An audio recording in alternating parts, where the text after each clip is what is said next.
Hello and welcome to your new favorite mom hangout. This is your friend Nelli. Let's get started.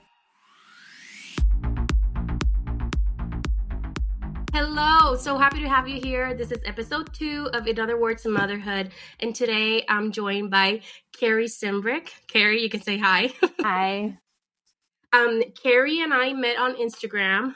She actually has twins too, but she's the mama at 6. So I'm gonna let you kind of introduce yourself to everybody, and then I'll go over a little bit over what we're gonna talk about today. Yeah. So, like Nelli said, I have 6 kids, ranging in ages from 2 to 13. 1 girl and 5 boys. We live in Wisconsin, and I've been a stay-at-home mom for about a year and a half. Definitely kind of similar, except I only have 2 kids, and I told her I want to be her when I grow up, except for the 6 kids. She is a saint in my eyes and would always be. So today we wanted to focus about just around the topic of becoming mom, like that first year, that transition with the kids. And in Kari's case, I wanted to get her perspective because she has been through this several times, and now her last pregnancy was twins. So obviously that took a shift into what you were doing before, and everything around your life probably changed with twins, just like it did mine. But yeah, let's get into it. The first thing that I wanted to ask you, did you always want a big family? How did you decide, you and your husband, that you wanted to have this family? I feel like you had mentioned to me that you came from a big family, right? Yeah. So that's all I've known. Actually, I am also one of 6 kids. My mom is one of 6 kids. And my dad was one of 7. So I have always been around big families, and I had a really positive experience with big families. So it's just kind of what I always envisioned. I loved being around kids when I was young. It just always felt really natural to me. So I was hopeful that, we would be lucky enough to be in this position. 6 wasn't my number necessarily. But, I always joke, like, sometimes they just come 2 at a time, and you just got to go with it. Preach. Right? Oh my gosh. Yeah. That's so crazy that you come from such a big family. But I guess it makes sense. If that's all you knew, you kind of probably expected. But twins are always fun. I mean, I don't think that most people expect to have twins. So that's always a surprise. So one of the things that I wanted to ask you, and we wanted to talk about in this episode, is in my case, I tried for years, and that's going to be a whole other episode, but I tried for years to have kids, around 5 years, before we finally got pregnant, and we did fertility treatments and all this stuff. But even with those, the chances of me having twins was really, really low. I think they said it was, with the medication I was on, it was 3 to 6%. And of course I had twins. But that changed a lot of what I had planned out for my family. I thought that I was going to keep working. I had a full career in higher education. I was still planning on growing. I loved working. Like, I am one of those that I just love doing something. Like, even now I struggle if I'm not busy enough, and then I complain that I'm tired, but I always find something to do.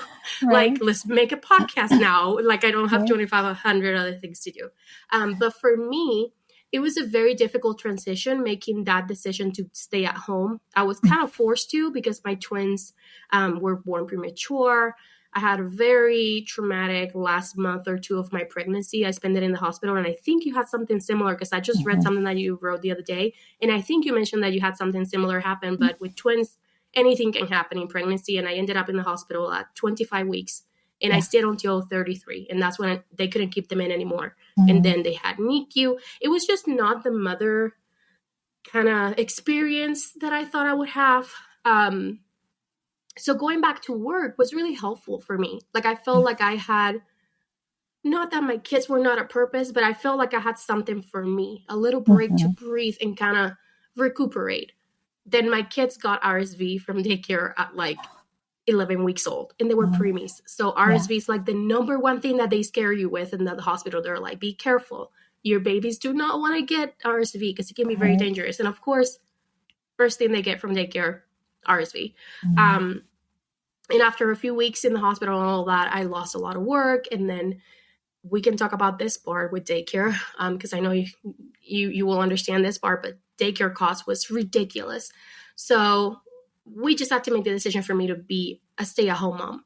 Mm-hmm. And even though, let me clarify, it's an absolute blessing that many people don't have the blessing to do, it came with a lot of challenges for me, emotionally and mentally. So I'm curious to know from your perspective, if you have 6 kids, like how have you been a stay-at-home mom the whole time? Have you worked before? Because I think you mentioned that you had a career. So can you talk to us a little bit about your experience with becoming a mother that first time and then having to transition eventually into a stay-at-home mom? How did that happen for you? Yeah. So I was a working mom, in some capacity all the way through until the twins were 6 months old. So I worked for 14 years essentially. With all other kids too. With between, from when we got married until all the way through. And so I was a registered nurse initially. And I went back to work after I had my oldest son, Liam. And I did a little bit of everything. I worked weekends, I worked off shifts and stuff like that to try to limit, daycare. And then, then I worked a full-time job. Then I went back to school and got my master's degree. I ended up becoming a nurse practitioner at one point, and did that for the last 6.5 years of my career. So, I had kids every 2-3 years. The intention with our last pregnancy as well was to go back to work after having the baby, which was babies. And then surprise, that became a little bit of a different scenario, obviously. And even, through the pregnancy, knowing like twin pregnancies can be very complicated, kind of from the get-go, it was like there were all these shifts and adjustments, and there was COVID, and there was, all of that. Our son, who is the next one older than the twins, was 3 years old. So he was doing some preschool stuff like that. We did daycare. We had a sitter that would come to our house. We really tried it all. And, when we got to a point where we knew we were having twins and didn't know how early they would come, didn't know if they would be, fully healthy. How would we balance all of that? That seed was kind of planted early, well before they were born. Like, I might need to rethink how we're approaching this.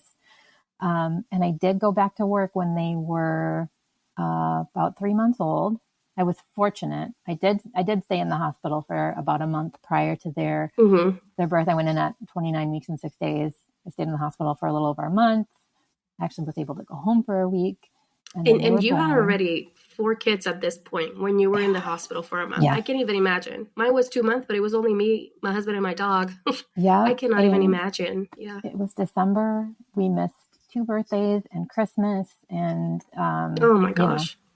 It was a really hard time. And my husband handled everything, with some help from my family. But, it was just a very stressful time kind of all the way through. Then we had these new little babies, and we fortunately were able to get one of our prior babysitters to come and watch them on the couple days a week that I went back to work for. And then that started to fall apart. She ended up needing to leave before we expected her to. Trying to piece together childcare was a nightmare. And it was so stressful to think about, like, this cycle of trying to find a sitter that fit with our family and that could be in our home. We couldn't find daycare. That's a whole other topic. I was interviewed. Waitlist, especially when you have 2 infants. I remember I started touring daycares like months before they were even born. And most places didn't have spaces for 2 babies. They were like, I can take one and then I'll give you. And I'm like, what am I supposed to do with the other one? Do with the other baby. Yeah, we were on waitlist well before they were born. And we're on one now. I don't work, but just in case, we're on one. And you know what they told us the other day? Maybe in the fall. That's insane. More than 6 months. It's January. They're 2. So it's not even like infant. You're talking about the toddler room, and they still didn't have room. Yeah, nothing. They have nothing. And I know, and this is a place that we have had all of our kids in at some point, and they have been incredibly accommodating. And even knowing that and how much they've been able to bend and flex, they're like, no, we just don't. So what was the moment where you said, like, okay, you talked to your husband and you said, listen, we tried, we really tried, but this is not working. What was the defining moment for you to decide to become a stay-at-home mom full time with your kids? So he called me one day at work, and I usually know that's, I work in a hospital. Yeah. I took care of children with cancer. My job was very, I knew if he was interrupting me at work. It's important. It's important. Yeah. Well, he called me and he said, the sitter gave us 2 weeks notice today. And I was like, first of all, 2 weeks, like we kind of both were like panicking a little bit. And he was like, I would understand if you felt like this was kind of it, because we had talked here and there about it, but knowing how stressful that was. And, he was like, yeah, you just would get it. Yeah. So we did find someone to help, because giving 2 weeks notice, like I would then have to turn around, and actually I had to give 3 weeks to my job. So it was like, well, what do we even do? We were able to find someone to help us cover a little bit longer. But he travels too. And it was just like, it just felt too much. It felt like that was kind of the final push to be like, okay, it's time. And what were you mentally with it? Because I know for me, I felt like everybody was kind of congratulating me. I don't know if you felt that way too, but I got like a little bit of both worlds. I got some people who were like, oh, dang, like, especially people that have more than one kid and were working moms, that were like, oh, it's so good to have that little break. I'm so sorry you had to make the decision. But then I had people who were like, oh, you're so blessed. You're so blessed to be a stay-at-home mom. And I'm like, oh, I'm excited to spend all that time with my twins and see the little things, not miss this, not miss that. But the reality was very harsh for me. After having the kids, I had a lot of postpartum anxiety and depression, like very bad. It got very, very dark right before I returned to work. And I feel like the moment I went back to work, I could take a deep breath. And I cried like a baby that first day. When you first drop off your kids at daycare, you feel like you're the worst person in the earth. You just gave them a piece of your heart, a piece of, this is a little piece of you. Like, this is just your little baby. And you drop them off with somebody like they're their problem. And I feel very guilty. But I'm telling you, by day 3, I was like, oh, dang, I have a break to kind of feel like myself again. And I felt like I was actually a really good mom while I was working. Not that I'm not one now, but I feel like mentally I was a lot more stable. We had made some decisions about like, I could, and we can talk about that on another episode about breastfeeding and all that, but it was very challenging for us. We ended up having to use formula and all of that. And making those transitions were difficult, but kind of helped me get back on track. And my anxiety was going down, my depression and everything. And then my kids get sick. Daycare, I was paying, so this is the funny part. When you have twins or more than one kid in daycare, they'll give you a discount. Right. And I did, for those that are not watching the video, I did the little bunny ears, the quotes, because they'll give you a discount. But mind you, I went to a few places that made me cry by the time I left the door. I was determined not to leave my children there. So it was just bad. One of them even had those strips that are like stacked on top of each other, and they open at the front like a freaking gated kind of cage. It was horrible. I'm like, nope, not doing that. So after a few places, we found a place that we really, really liked, and we were like, listen, even we have to pay it a little bit more. It was $300 per week per child, and the discount brought it down to $295. Wow. So it was like a $5 discount. And I was like, dang, you didn't have to do that. Like, oh my gosh, like might as well just keep it. Dang. Right. Like, so I was paying almost $600 a week. Like, that's like, I don't even know how to, like, it's too much. Like, I was making less than what I was supposed to be paying for daycare. We had saved up some money right before they were born. And because I was in the hospital and all that, and I saved as much as I could. So we paid a few months. But by the time they got sick and they were in the hospital, I lost time at work. And I'm like, I'm not going to get paid the same for all these days that I'm missing. It just hit me really hard emotionally because I felt like I was going to lose myself. And I know, again, being a stay-at-home mom is a blessing to be able to see your kids grow. But I felt like I was going to lose myself. I felt like I was almost grieving. Yeah. I don't know how to explain it besides that. But So how did you feel emotionally knowing that almost like, I don't want to say your career is over, but that's how it felt for me. For sure. And it kind of was, but you're entering into a new space. How did you feel with that transition? What happened in those first days of you kind of leaving work? I mean, obviously, like, things were very stressful at the end. So there was definitely initial like relief that we weren't dealing with the childcare issues. We weren't dealing with the juggling, and I could just be home and be present. And, working a job at a hospital, and it was a 40-minute commute each way. And, there was definitely like, especially with older kids, you'll find, even just in the next few years, but as you start to do activities and things like that, like, oh my gosh, be home in the evening. Initially when I had young kids, it was very easy for us to work opposite. I would work in the evening, I could work on the weekend. And it's really good when your kids are young. If you work, a job like healthcare, or in retail or things like that, if you can work opposite your partner or spouse. Then, by the time the twins were born, I had an 11-year-old and a 9-year-old. And they're in basketball and they're in baseball, and that those evening things, like it really became another element of stress. So those first few weeks, I was like, okay, like, I can be home with them, I don't have to worry about it. I can be the one to pick them up from school and all of that. And then, like, probably 2 weeks later, like, this wet blanket of sadness, just like. That I didn't expect. I have to be completely honest. I didn't expect to feel that down, but it was like the people that I worked with were, we had social, friendly relationships. Yes. That now they're working and I'm not. That's no one's fault, but some of those things start to kind of fall away, and your identity as whatever your career was is now just not there. For me, it was like I spent a lot of time, earning my education, and now I'm changing 20 diapers a day, which, trust me, I'm very trained to change 20 diapers a day as well, but it doesn't take a master's degree to do that. So it was like, okay, all right, this is where we're at. But those subsequent months, I was so lonely. Yes. And people, I'd heard people say that as, stay-at-home mom, but the pandemic definitely, threw that into a whole other. Because when my oldest were babies, there were like moms groups and play groups and stuff like that, and that all went away. And so it was truly like, here you are. Like, it literally doesn't matter what you do today. Like, I just had those feelings like, it doesn't matter what I do today. And of course it matters.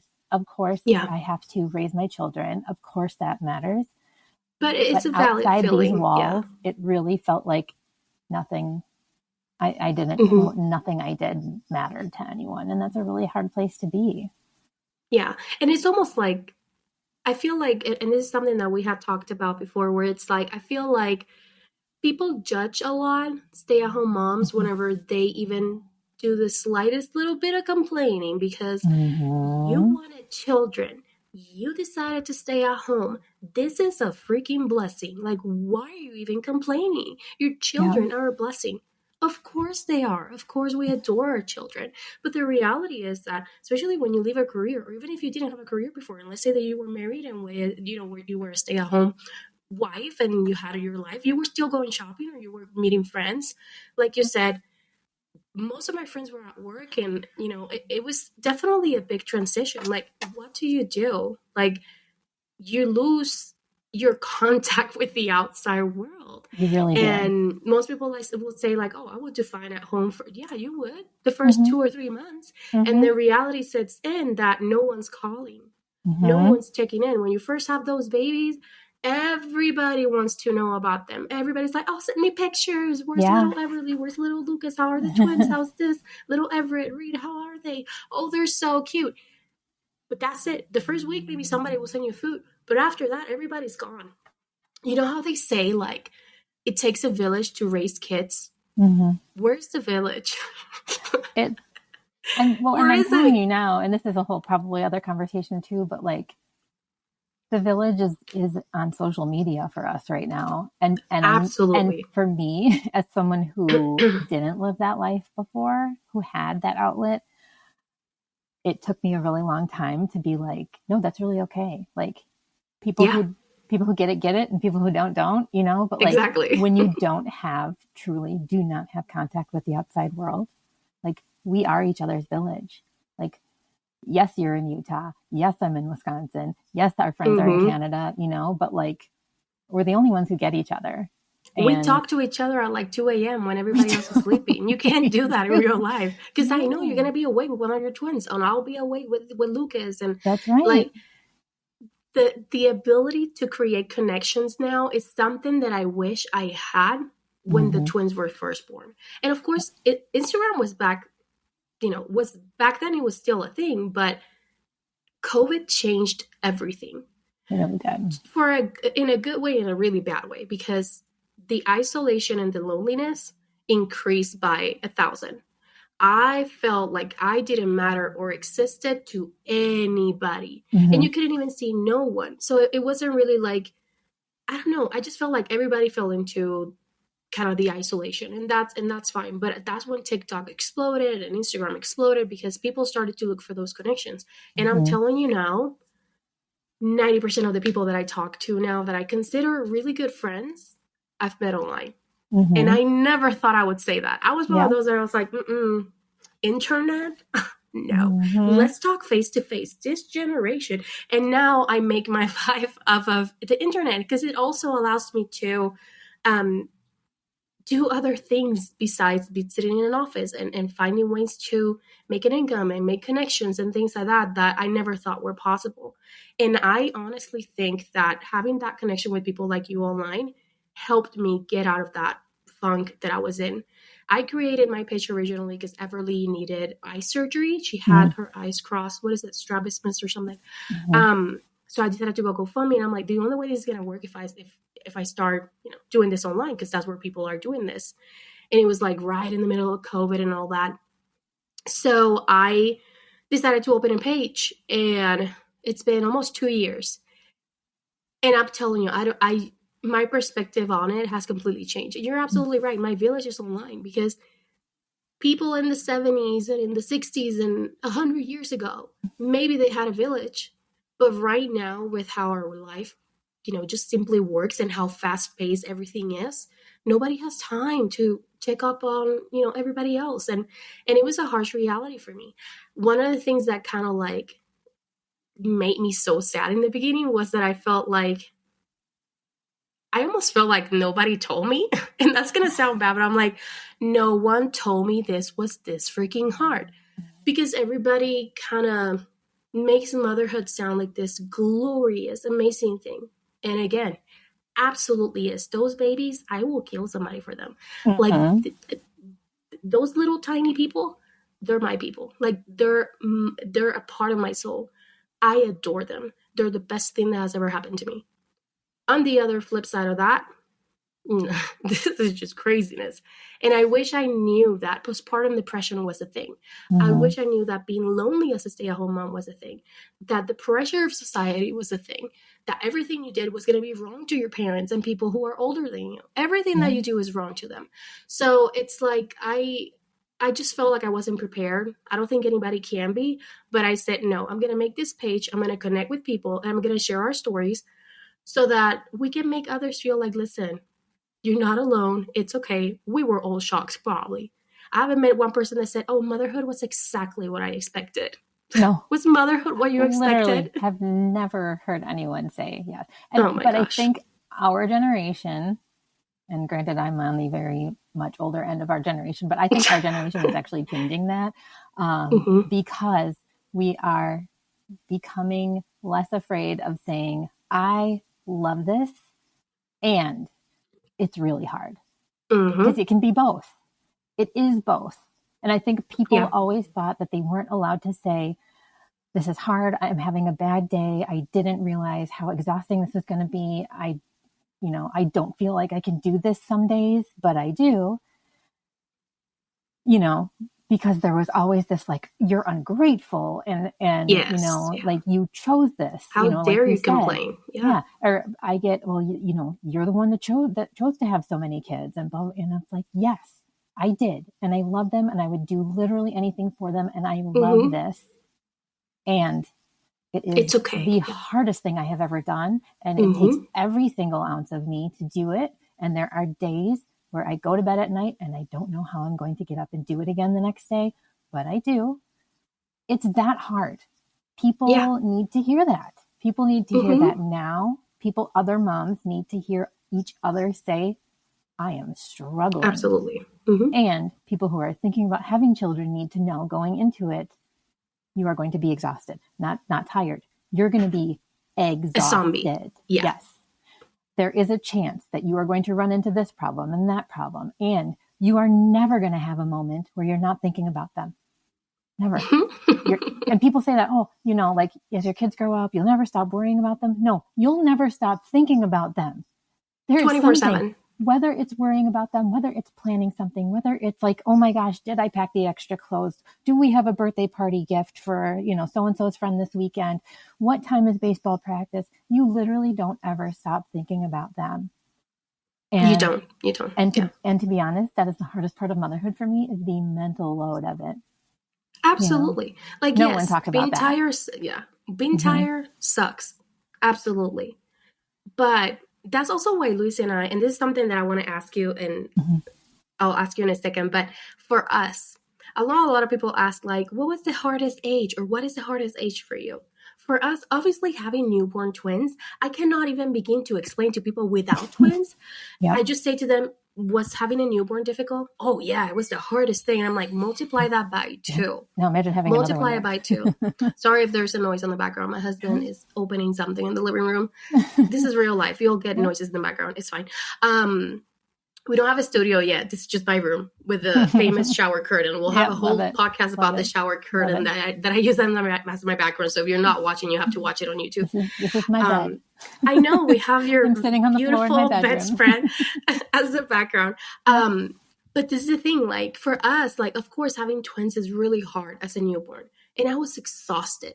But mentally, when you reach the toddler age, and in our case, and Kari also is kind of in the same world, where my son is autistic. That came with a ton of other things on top of that. So now not only do I live in the twin world, I live in the autism world and everything else. Mentally, I feel like, yes, newborns were tiring, and and you still have the hormones, and you go through a lot, and I had postpartum depression, anxiety, and I would still do the newborn year again.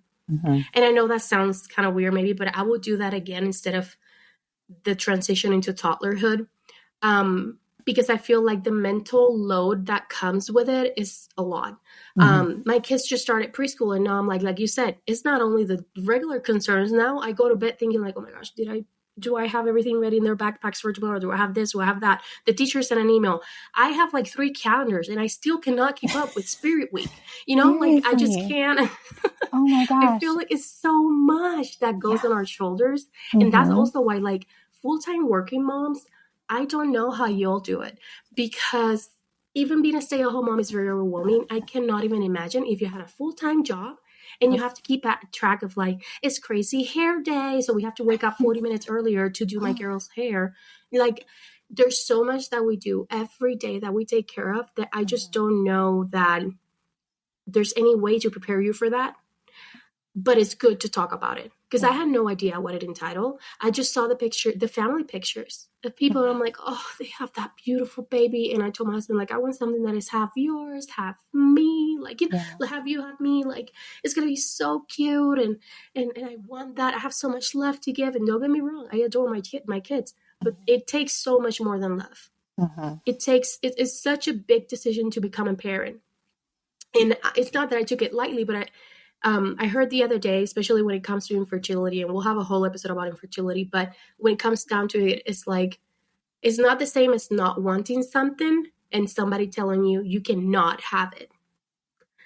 We weren't exactly sure, and we were enjoying our life, you know, just as a couple, and we knew that we had all this love to give to somebody, and that was great. We really wanted a kid. But the moment that we knew we couldn't have it because of my PCOS and all that stuff, it became real. We're like, if we're going to do this, we're going to have to do treatments. We're going to have to do this. And we went for it. But even with all of that, it also, and side note, that was another part that gave me that insecurity of I cannot complain about anything. Oh my gosh. Because people are going to be like, you really wanted it. Yeah. You spent 5 years, girl, trying 3 years doing fertility treatments. I had pre-cancer. I still have it on my uterus. So I had to go to an oncologist for 8 months and do a treatment, an oncology treatment at a Texas Oncology for 8 months just to be able to clear my uterus enough to even try to have a baby. I went through all that. And even then I will still tell you, if you do not want kids, I will clap and say, good for you. And I know that sounds horrible, but I think it's such a personal choice and such an important decision. This should not be taken lightly. No. I think that people have no idea what it's like to have a kid. And I'm not trying to tell people don't have kids, but I'm saying, if somebody is telling you they're not sure that they want kids, don't say, oh, you should just have them. I will never tell somebody you need to have a kid because it's a huge responsibility. I don't tell people go get a puppy or go buy a car or buy a house. Like, you need it. Like, I'm not paying their rent. I'm not paying their mortgage. Why would I tell them to have a kid when I know everything that comes with it? You know, it's beautiful. It's amazing. I feel like I have made a miracle happen. Like, it's a freaking miracle to make children. But this is hard. And people on both sides need to hear it. Like you said, people who don't have kids and people who have them. New moms need to hear this, that it's okay. That it's not that, I don't want to say it's normal, but it's very standard to have a rough time with it. You're not a bad mom. You're not crazy. And you're not failing. This is hard. You're not failing. Oh my gosh, yeah. You're not failing. I needed to hear that so much when I was a new mom. Even like after having my second kid, even after having my third kid, there were times where I was like, I should know how to do this. And I'm not. And there must be something wrong with me, like, because everyone else seems to be doing just fine. It's like, no, they're just not talking about it. It's like, we need. And you're absolutely right. Everybody seems to be doing great with parenthood and with motherhood. But like you said, I feel like this generation is kind of changing it. Even though there's people like us who are very open and honest about motherhood online and marriage and life and budgeting and all these things that we do. The reality is that Instagram is still to this day a highlight reel of everybody else's life. And what you see online is what people want you to see. I'm very open with the struggles and the good and the bad. I always am. I get hate for both. If I post something too good, oh, you're not being realistic. If I put something that is just difficult, why are you complaining? You're complaining, you're ungrateful. Yeah. So I think that it's extremely necessary for new moms to hear things like this and know that they're not failing, that this is what most of us go through. Of course, our circumstances might be completely different. But the reality is that we need to stop comparing each other. Like, what works for you is not necessarily what works for me. Some people decide that their children need to be in their cribs like me at 9 weeks. My kids were in their cribs at 9 weeks. Do you think that's the norm? Probably not. People are going to come for me like, how dare you? No, I had one sleeping in that closet until he was 14 months old. But that's what worked. Well, that's what had to work for us. But that's, that was what we did. Yes. We probably could have reworked the situation. Our twins have never slept in the same bedroom, not since they were in here together. And mine will not sleep separate. I don't keep them on the same schedule. And there are people who are like, you have to, like, I swear by it. It's like, well, those are your twins. That's your family. That's your experience. That didn't work for us. That didn't feel right for us. And the way you're doing it is not wrong. And the way I'm doing it is not wrong. It's just exactly. There's so many ways to do literally all of it. Anything. Yeah. Anything. I mean, breastfeeding or not, using formula or not, where your kids sleep and how they sleep. Of course, there are safe practices and safe recommendations. But the reality is that as a mom, I felt like even when I did research, even when I read articles, even when I tried to look into books and things and this and that, no matter the decision I made, somebody had something to say. Somebody felt like I was doing it wrong. I don't know if you did this, but I made a horrible mistake that a lot of us do all the time and join mom groups on Facebook. And I joined a few of like August babies or April. I don't even remember. My babies were due like, I think in April, and they were born in February. But I remember like joining a few groups of babies due this month, whatever. And I felt like every single thing I did was wrong. You couldn't post nothing. Like somebody would post like, oh, giving purees to my baby for the first time, a cute video. And people would jump like, how are you not doing baby-led weaning or whatever? Right. All of it. Ugh, even before they're born. You have the wrong car seat. You have the wrong whatever. You shouldn't give them the plastic bottle. You should give them the glass, and you should give them a pacifier and not, I mean, all the way up. You should let them play organized sports. You shouldn't make them play organized sports. You know, like it literally everything you do, there is someone out there who's going to tell you you're doing it wrong. And guess what? Their opinion does not matter, because at the end of the day, like, you're the one that has to sleep at night knowing that these are the decisions that you're making for your child. And those people out there who are making you feel bad for them, like, oh, that's like, I don't know. That's why I put my voice out there more as now one of the more experienced parents, because I remember being a young mom, and I think about them now as like me. And I think, oh my God, they need to know. They need to know that what they're doing is okay, and that what they're doing, if they feel like that's best for them and their babies, like, they don't need anyone else's permission. They don't. No. They don't need anyone's permission, approval. Like, you don't. Tune it all out. Because I promise, like, there's so much to, like, parental intuition. Like, even if you feel like you have no idea what you're doing. Like, you just know. You feel, you know, you think, you know, and you move forward with what feels right. And no one needs to make you feel like you need to second guess that. And we have to make so many decisions every single day as a mom that if I take the time to listen to every single quote unquote advice that people give me, or snarky comments or backhanded compliments or things like that, like, my children will be like sitting on the couch waiting for me to come, because I would just be too busy going through the thousands of opinions of people that, again, it's okay to have their opinion, even if they're quote unquote well-intended. The reality is, like you said, as a mom, you have to trust your intuition, and it all comes from a place of love. You want to do the best for your children. So I wish I had those kind of, you know, that kind of knowledge back then, but definitely traumatizing. So I'm going to take this opportunity to take a little break. So hang tight. We'll be right back.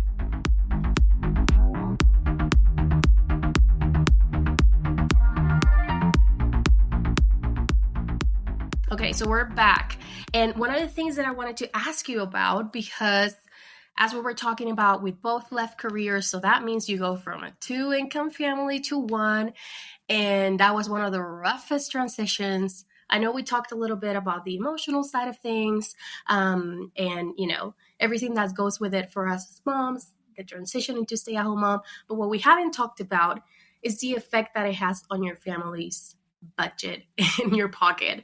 For us, it was cut in half. I mean, I lost like, I think it was like 30, and this was like 2019, but I lost like $38,000 salary in a split second.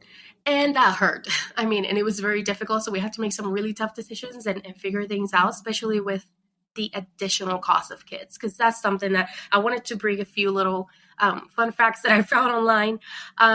Right now, according to the USDA, they said in a report that raising a middle-class child, not a child with privileges, a middle-class child will cost you $286,000 on average from birth to 17 years old. And it said that kids who are in daycare, in that same age range, like from 0 to 5, when they go to daycare in the U.S. can be more expensive than in-state public tuition to send them to college, which to me is freaking mind-blowing. That just gives you an idea of how expensive it is to have kids. Either if you do daycare or if you have them staying at home, the cost is just, I don't even know how to describe it. Besides, if you have kids, you'll probably be broke really fast unless you make some really good choices. Yeah. So I wanted to ask you, You have 6 children. Mm. You were a nurse, so that means that you had a pretty stable income, right? How the heck did you do it?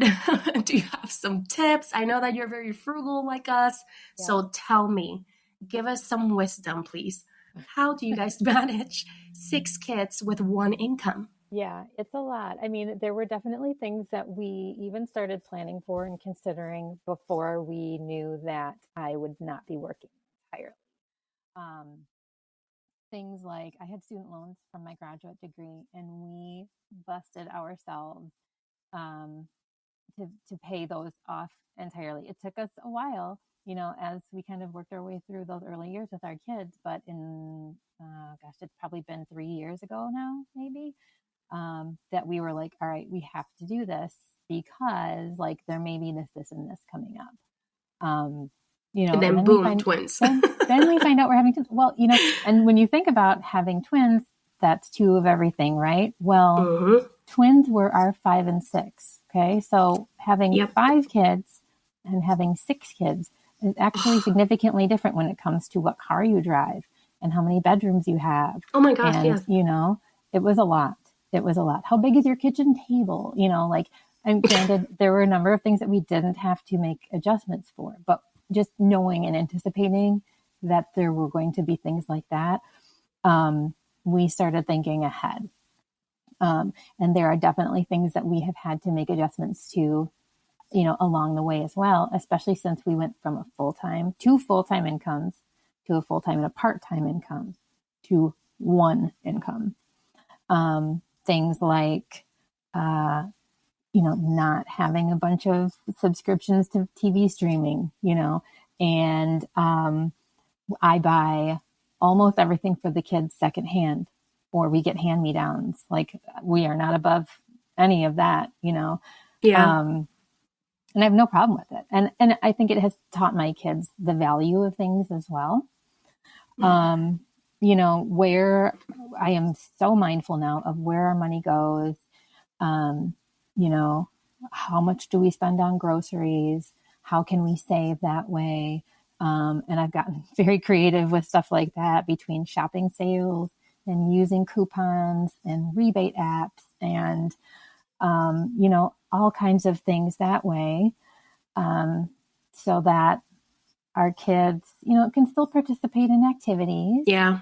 Because they get very expensive. Yeah. They really can be. And, we are mindful about that. They can't be in every activity they feel like being in.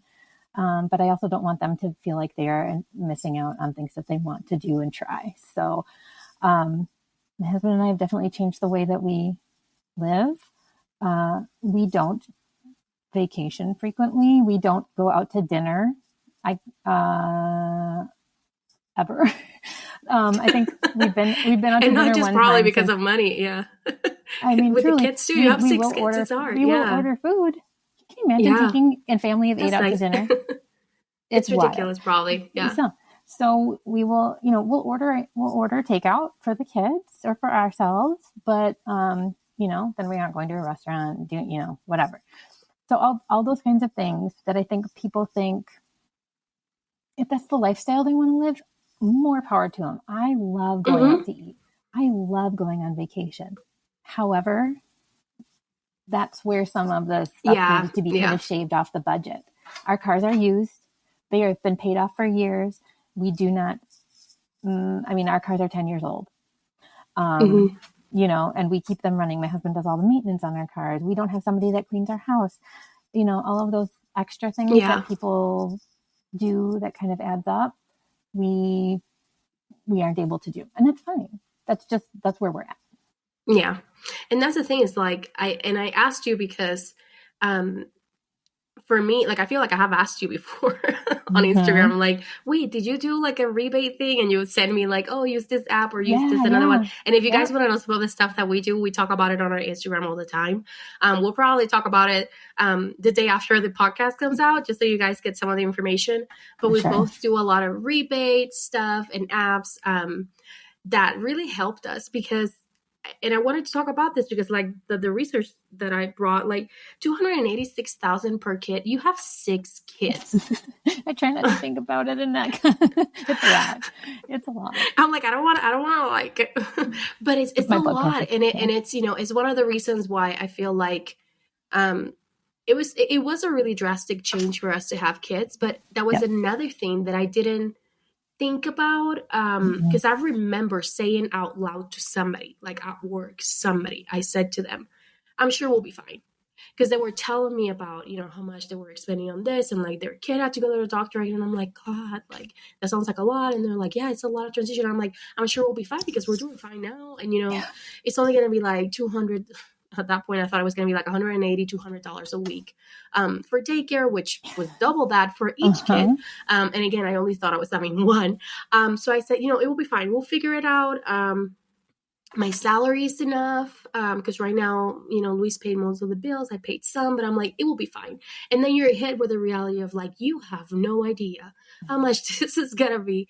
So of course, I have found ways to, try to save here and there and use a lot of coupons and do this and that. So that's why I'm like, I wanted to talk about it because I'm like, if I have to do all this every day, I wonder what a mom of 6 does. Probably the same thing because it's a lot, too. I mean, my husband's 2 years older than I am, so I was almost 29 years old when we had our first child. So, we were into our careers. We had been earning and saving for a bit of time too. We didn't have our kids right out of college, so we did have that benefit too. We aren't, but we also aren't the people who like had everything paid for, like I said, my dad passed away when I was young and my mom was a single mom with a lot of kids. And so, it wasn't a situation where we just kind of waltzed into adulthood free and clear. So I think there's a lot to consider no matter what your background is when it comes to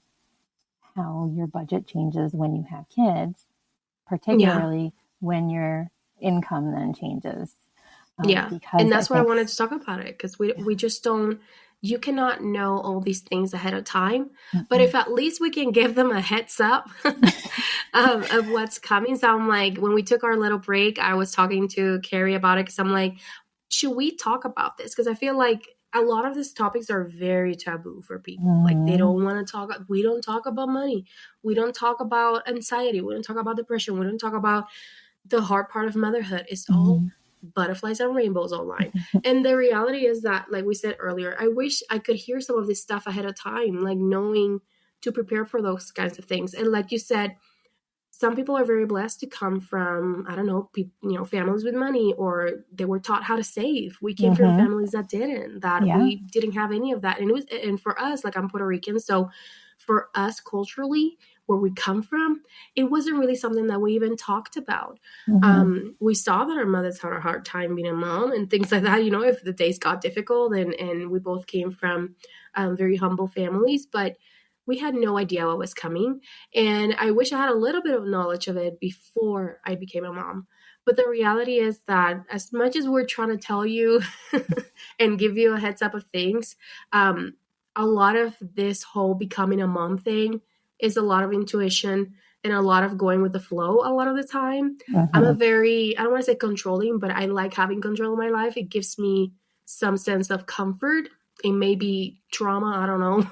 But anxiety, trauma response, big anxiety thing, sure. Probably anxiety, but I like to have some sort of control over things that are happening in my house. Like I do everything in my house, like all the bills and all that stuff. Like, of course, I don't mean like the whole thing. Like my husband is like a 50-50 partner on all of this. Like he's 50-50 parent and partner to me and everything.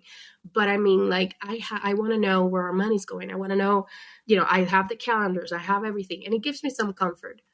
But even being like this, I've had to let go of some things.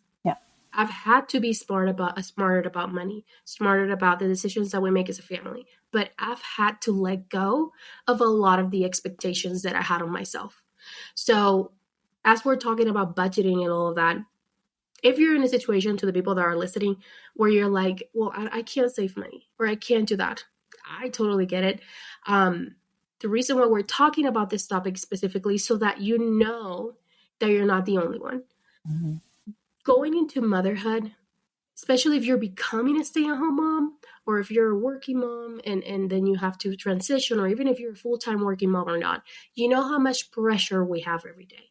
You know how much it requires for you to be a mom and keep those tiny humans alive, well, and happy. And of course, you put on the added pressure of like well-behaved and like all that stuff that society expects from you, right? And I have let go of a lot of expectations. And I think that has been the key for me to move on from barely surviving motherhood into slowly shifting into, you know what? I got this. Is it hard? Absolutely. Is it difficult most of the time? Do I cry in my bathroom at least once a week? Heck yes. Heck yes. And the floor, I do this low drop on the wall, very dramatic, and just sit on the floor and cry. Sometimes you just have to do it. I mean, I can have a little background music and I'll just like sliding down the wall like, oh, this sucks. But just transitioning from that mentality of like, I feel like I was allowing society to dictate my motherhood. Yeah. You cannot let society dictate your motherhood. You cannot let your family, people who you care about, even your best friends or your mother or whoever, you cannot let them dictate your own motherhood journey. Because like Kari said, a lot of this is gut. You just got to follow your gut, your instinct. You have them. It's not something you have to look for.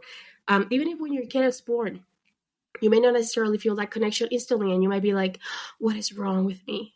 You know, if you have anxiety, postpartum depression, you might feel like, what is wrong with me? That's not what you see online on the Instagram pictures with the perfect lighting and the baby toes and the little feet curl like a heart with the mom peacefully holding them.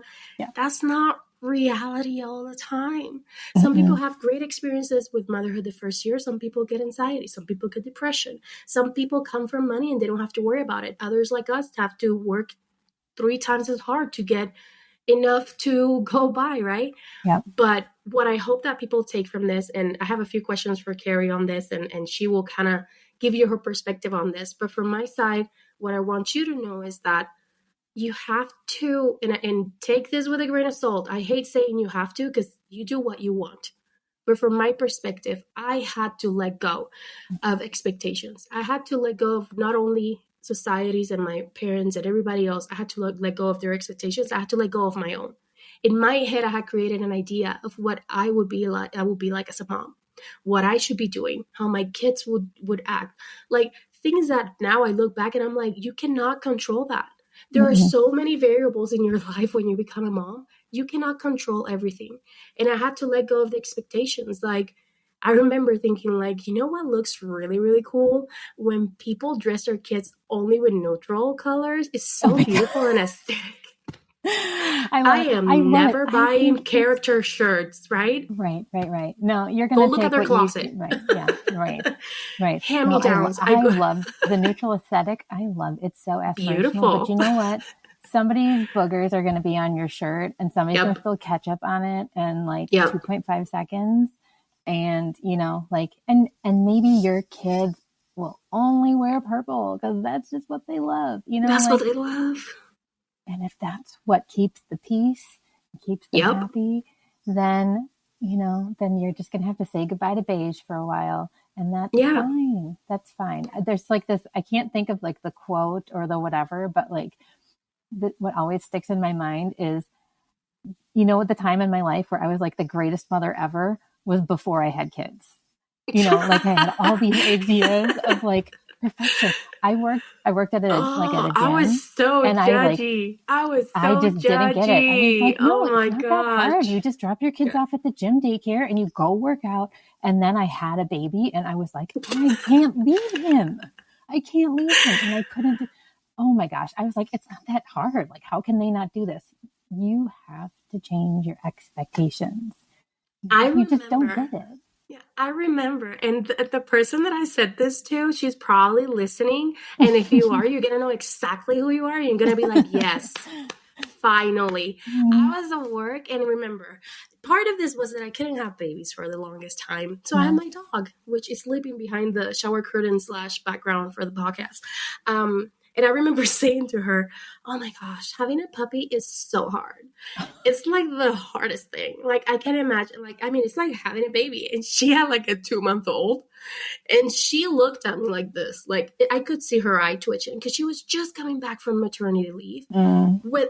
She was pumping like 10 seconds ago. And I'm telling her that having a puppy is probably the same as having a baby because you don't know. Yeah. And now I laugh about it. But she probably went home and told her husband, like, can you believe Nelli told me that her dog is the same as our newborn who has been screaming for the past 6 hours. Like, I just wish I knew better. Another thing, you know how when you look at people on the street and you see them with what they call a dog leash, but it's not, I call it safety harness. Let's just start there. If you go to Amazon, they're called safety harnesses. And of course, I have an autistic child who elopes, meaning he wanders around and he goes. He doesn't respond to his name, so he just goes. I use those. And I remember the first time I saw them online and I was like, it stopped me in my tracks. And I went to Luis like, can you see? Child abuse. Yeah. And now I'm like, I see them and I'm like, you go, girl. You're keeping your child safe at arm's reach. No one's going to be able to take them. You just jank them back. Like, I cannot believe, like you said, you were the best parent you will ever be before you had kids. Before your kids were born. Yeah. I mean, after you have kids, it's like, oh, shoot. Like, if I could go back, I would just slap myself. Because I remember, even if I'm not, I don't want to say like I was a judgy person, but I kind of was because you just don't know. You don't know. Like, my kid would never. I remember, and Luis and I still laugh about this all the time, where we would say, like, we would see a kid at a restaurant in an iPad, or we would see a kid in a restaurant screaming their head off, or at Target on the floor, and I'm like, why don't they keep their kid quiet? I can't believe they can't control their kid. My kid would never. Right. And let me tell you, we're strict parents, like, not strict, like, you know, but, you know, I don't just let my kids do whatever, you know, like, obviously we teach them to respect people and all that. And obviously with a special needs child, it's a little bit different. You have to teach them in a different way, but, and find resources to teach him that, but we're working on it. But with Everly, you know, who's neurotypical, we still tell her, you know, like, no, we don't do that. We do this. And like, that's another thing that we're going to have a whole episode about. And it's talking about changing the generational patterns, because how our parents raised us was completely different. I'm not going to go around at Target and just drag my child and slap them. Like, that's not a thing, right, for us. But yelling, there was a lot of yelling. There was a lot of spanking. There was a lot of like, so what are people going to think of you? Yes. And we're not only dealing with being a mom through pandemic times and all of this stuff and social media and the expectations of everybody, this freaking poster child looking motherhood that you have on Instagram where everything is pink and beautiful. On top of that, we're a generation that is trying to change so much of how we were raised. Girl, I don't know how we're surviving. Like, there's so many expectations. How are we supposed to even do this? It's exhausting. Like I said, it's the mentally exhausting is just like takes the physical exhaustion like completely out of the picture. Like, don't even talk to me about that. I can deal with that. But you never can turn your brain off because you're always trying to fix it and do better. And, you know, man, it's a lot. It's a lot. So before we go, because this has been great, I think we've talked a lot about the realities of transitioning into motherhood and becoming a mom. But now that you've been doing this for 13 years, right? Yeah. If we count pregnancy, like 14 years. Right. If you could go back to when you were 28, 29, when you got pregnant and had your first child, what would you tell yourself? Or what would you tell the people that are listening that are just starting? Like, what, if you could go back, what would you say? Oh man, I think I have a lot to say to it. But truly what I said before, which is like, within yourself, trust yourself. You don't have to take into account what everyone who thinks they're an expert has to say. You know, you and you know, if you're lucky enough, your partner, you know, you work together to raise your child or your children. It's your path, you know, just do what feels like the right thing to you. Take the opinions that truly matter into account, and the ones that don't matter, you just, they can roll right on by, because you know yourself, you know your baby, and you learn together. You and your baby and your spouse, you're all learning together. Your baby doesn't know what it's like to have a perfect mom. You know, like you just do your best, you know, and when you do your best, that's all you can do. And if you have a rough day, there's another opportunity to do your best tomorrow. So give yourself grace and trust yourself. Gosh, I got a little emotional. I got a little emotional because I just wish I could say that to myself too. I do too. It was rough. It still is, you know? Yeah. I feel like the pressure just keeps growing in different ways. And I think I needed to tell myself that today. Yeah. I'm like, oh, maybe we're not supposed to cry. Why are we like teary-eyed? We're not supposed to be crying. It's hard. It's hard, but it's so beautiful. I feel like oh my gosh, I don't want to get emotional. God. But I feel like I'm a completely different person than before I had kids. And that's okay. Yeah. I respect and love who I was before. Of course, you needed some maturing to do. That's okay. I think that's so important to know too, is that there's all of this pressure to go back to who you were before. The body you had before, the person you had before, the life you had before. You will never be that person again. And that's good. You don't have to look like her, sound like her, act like her, live like her. Like, it's not a loss to not have her anymore. Oh my gosh. You are now, oh my God, I needed, and every time I had a child, I got a little bit closer to that. And after having the twins was like, I finally got to that place where it was like, you're not her anymore. You aren't. And that's so good. It's so good. Why are you doing this to me? I don't know, but I'm like gonna lose. Oh, everybody's like, oh, we're gonna listen to the podcast and have so much fun, and we're here like teary-eyed. We're like, oh, but, you know, I just feel like if I could go back, I would just hug myself. Oh, I don't want to cry. Why are we doing this to ourselves? But I would just hug myself, because I feel like I hate saying this out loud, but I felt like I had a lot of moments of thinking, what did I do? Because, oh, my babies, I love them. They are the reason I breathe right now. But I lost myself a lot. And then my kids are about to turn 4 in a month. And it's like, it's a shocking reality. Yeah. But if I, even just the last year, I would say like, it takes time. I'm just now accepting my body, accepting who I am now. Bodies change. People change. You're going to age anyway. This is not like unless you're a millionaire or the Kardashians that can get surgery every week. This is just life. There's beauty in it. And I've had to like change my perspective on a lot of things, because I feel like I was very hard on myself. Nobody was harder to me as a new mom than I was to myself. And I judged everything that I did on my own, even before the pressure of society and family and all of that. Like, I felt like, first off, why am I even a mom? I don't know what I'm doing. Everything I did, I judged it before everybody else. And I wish I could go back and just hug myself and say, like, it's okay. You're not the same person you were. You're a new person now, and that's okay. I felt like, and most new moms probably feel this way, where it's like, okay, time to get back on it. Okay, let me go back to who I was. We need to, you know how like the snapping back to your body and all that, and like, you know, all these pictures like people, you know, put after a postpartum, and people will write in the comments like, oh my gosh, girl, you look amazing. You look this. Why don't you say that to the girl who still has a postpartum body? Like, it doesn't matter. You look happy. You look beautiful, because you're now in a new era of your life. And I wish I could take away all the pressure that I had back then, but I can't go back in time.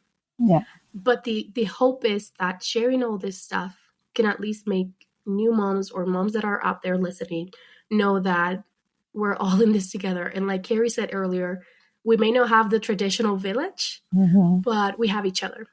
And even online, there are ways to find a community and find people that kind of are going through the same thing as you. And I don't know, I just hope that everybody watching knows that and listening, it's okay. Wherever you are in it, it's okay. Yeah. If you're like very proud of where your body's at, great for you. If you're struggling with body image, if you're struggling with anxiety, hormones and all that still, that's fine. We just have to kind of change our mindset a little bit and stop letting society and all these pressures come in. Because if not, I would be so miserable the whole time. I just couldn't do it. I wouldn't be able to do it. I just wish I could go back and kind of tell myself that in the beginning. But, Kay, I don't know how to even tell you how thankful I am that you kind of came in here and gave me your perspective on things. You've been doing this way longer than me. But that's why I wanted to have you first, because I'm like, I had my kids at 29, 30, just like you. I had twins, just like you have twins. But you've been doing this for 13 years. Yeah. I've been doing it for 4. And look at how we could still connect on so many things. I don't know why everybody has to make everything so divisive. You don't ever have to qualify your experience. I get people all the time who will say things like, you know, like, I'm tired, but I'm not nearly as tired as you. Or I don't know how you do it with 6. I can barely handle 2. Like, do not qualify it, because your experience is valid and it is yours. Equivalent, if not, like, everyone's story is meaningful, you know? So, like, I am not better, worse, or, you know, whatever than the next mom. Yes, I have been doing this longer, but I still experience new challenges every day. There are things that I do not know. Every new phase, it's like, well, I don't know how to do a teenager. He just turned 13. Oh my gosh. Like, it's a whole new phase, you know? Yeah. So, and even after doing this 4 times, then I had twins, and it was like, I was brand new all over again.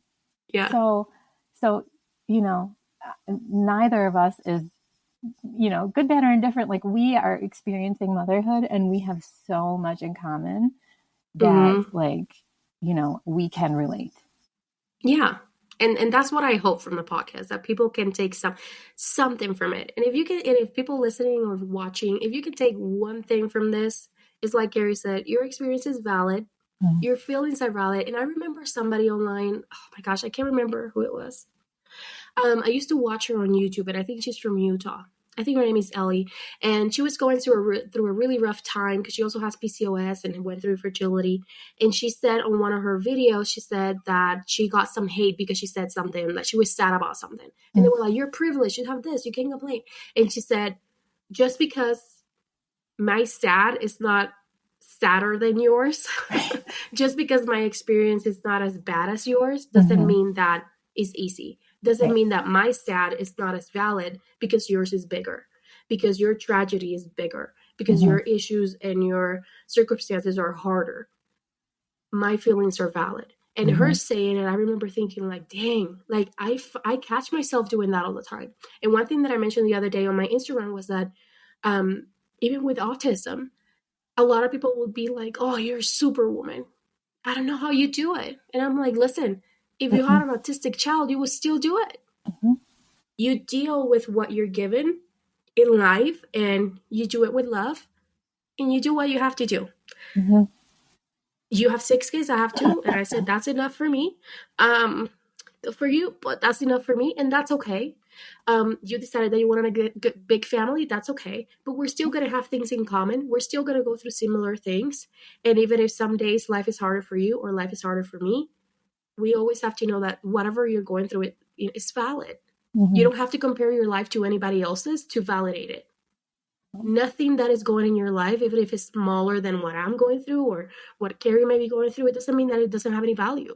So I just hope that, you know, I'm excited to see what comes from the podcast and what happens in the next few episodes, because I feel like I wish I had this 1-hour conversation that we just had that I could listen to 4 years ago when I was in the thick of hormones and anxiety and all of this stuff that happens. So the last thing that I'm going to ask you, and I'm going to try to ask this to every mom that comes on the show, what is the greatest joy in motherhood for you? So I'll say one of the things that I'm grateful for the most is the relationship that my kids have with one another. Because there's only so much that I can give them, right? And I can feel bad about that because I can't give them everything.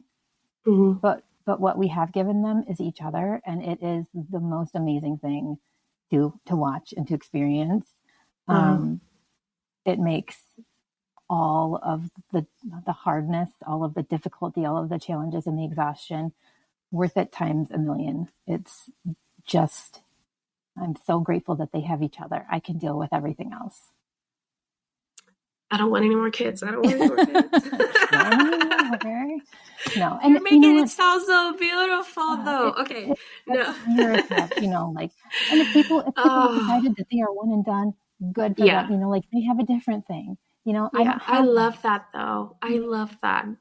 But because it's hard. It's hard. I love that. I didn't think of that. I and with twins is like, you and I have talked about this before, and this is to conclude. Kari and I both have twins, and both of us, it happens that one of them is autistic and the other one is neurotypical. Mm-hmm. And we both have gone through this where we worry about what their relationship is going to look like.